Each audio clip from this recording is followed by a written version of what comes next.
DGP അന്നത്തെ ലോക്നാഥ് ബെഹ്റ ഒപ്പിട്ട order ഞങ്ങളെ കാണിച്ചു. അദ്ദേഹം പറയുന്ന ഓർഡറിന്റെ കോപ്പി സ്റ്റുഡിയോയിലുണ്ട്. ഈ കേസിൽ YR റസ്റ്റം ഹവാല പണമാണ് ഇത് എന്ന് പറയുന്നത് അദ്ദേഹം പരാതിക്കാരനായ യാക്കൂബിൽ നിന്നും കൈക്കൂലിയായിട്ട് പണം വാങ്ങിയിട്ടുണ്ട്.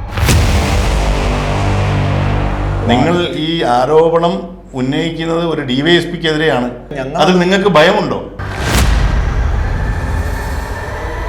ഈ സുരക്ഷയുടെ ക്രമീകരണങ്ങൾ അവിടെ നടക്കുന്നുണ്ട്.